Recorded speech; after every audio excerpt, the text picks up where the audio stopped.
Alright guys, I am here to kind of walk you through what a developing country is, some of the features of a developing country. I will be working out of chapter 23 in your textbook, so you can use that to follow along if you would like. So I'm going to open this up and view slideshow. Okay, so a developing country. I want you to take a look at this picture. I know it's blown up a little bit so the features aren't quite as detailed, but you can still get the picture. I want you to take a look at it and just think about what you see. Notice the buildings in the front and in the foreground and what they look like, and then notice the buildings in the back and what they look like, and consider the differences between the two of them. Okay.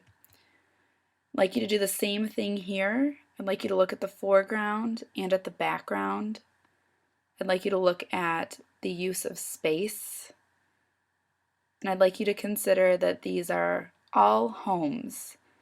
The buildings in the front are people's houses, and the buildings in the back are people's apartments.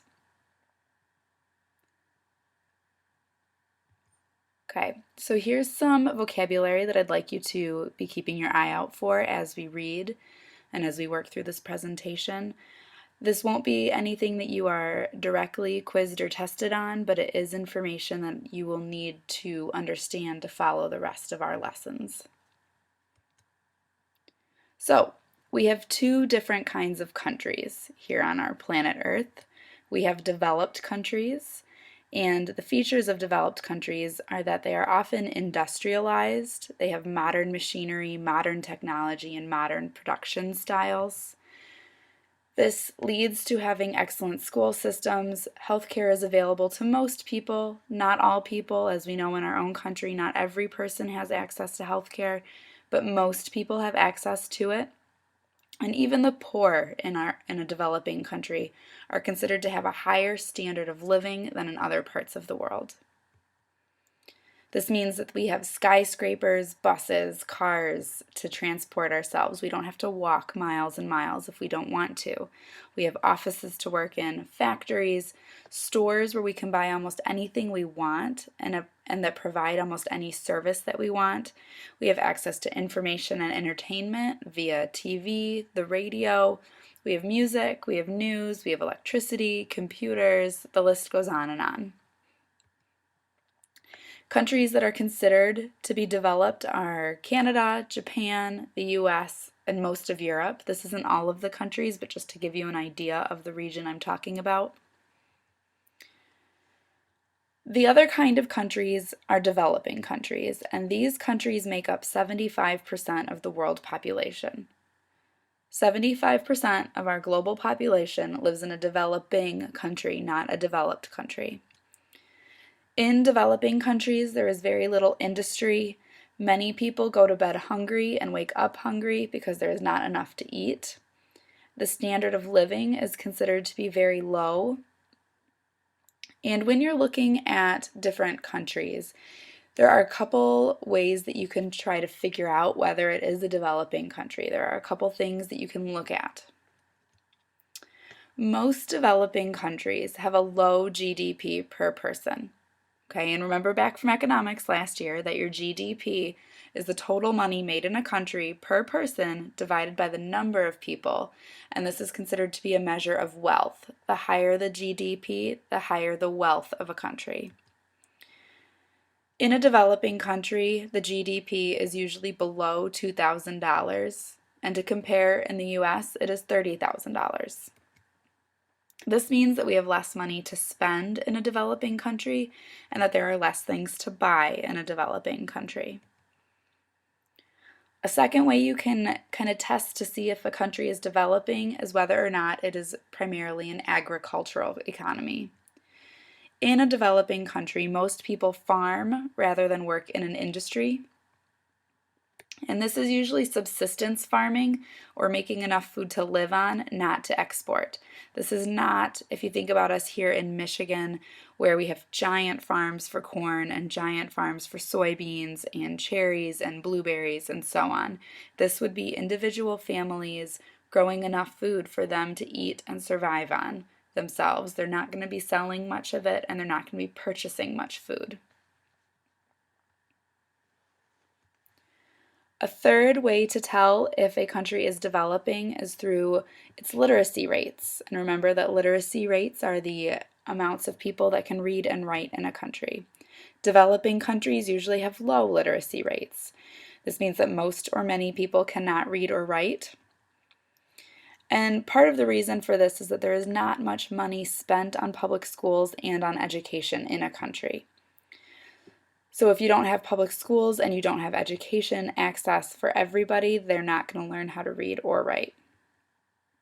This can be different depending on what country you're looking at. Some developing countries have had improvements made in recent decades on their school systems, and they are coming out of the low literacy rate category, but many are not yet. A fourth way is through poor health conditions. If you don't have enough money to spend on educating your people in a country, there will not be enough money to educate doctors or have very good health care in your hospitals. This means that people are not as healthy and generally they will not live as long, which means that life expectancy is low. This would also mean that infant mortality rate is high, so people are not living as old as they are in developed countries, and more infants are not making it to adulthood.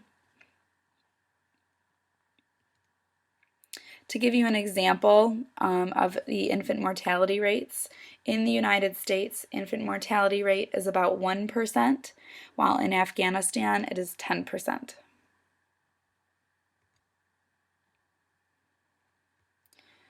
Another way to tell if a country is developing is if it has an extremely fast-growing population. In many developed countries, this means that the population rate is increasing by about 3% every year. This can be a huge problem. Consider some of the problems that we've already discussed. If you already have problems feeding everyone in your country, finding enough resources for everyone in your country to be comfortable, then the increased population is only going to put more of a strain on your country and its resources. So, what is the challenge for developing nations? This is going to be the focus of our entire unit in Unit 5, and so I'd like you to really be keeping this in mind as we progress. Many developed nations, like the United States, want to help developing nations. We want to help them solve their problems. Many of us feel that this is a moral issue and an ethical issue. We are required to help those who are in need. Along the same lines, many people believe that having access to health care and access to an education are human rights, not countrywide rights. One idea is to move businesses to developing nations in order to help their economies. We can see this a lot. It's called outsourcing. Now, whether or not every country outsources due to a moral responsibility or if there are some economic benefits in it for that company, it's a little bit of both, but many businesses are looking at a way of helping solve this problem is by sending their businesses to other countries. Lots of developing countries do receive aid from developed countries. This would be called foreign aid, and this can come in the form of money, in the form of food, or capital resources, or even military assistance if the developing nation is finding itself with a kind of violent struggle or civil war. Some examples of foreign aid programs or organizations that we've discussed and we'll be discussing more are United Nations, the Peace Corps, Doctors Without Borders, excuse me, also the Red Cross or the Red Crescent are two topics that we've come up with in class already. So what I want you to think of throughout the next 2 or 3 weeks is take these problems and keep them in your mind. Take these struggles that developing nations face and think about what you would do to help.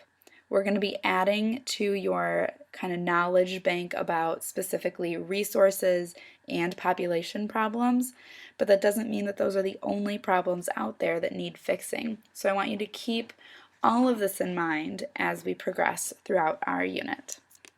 Thank you so much, and I hope you enjoy this lesson.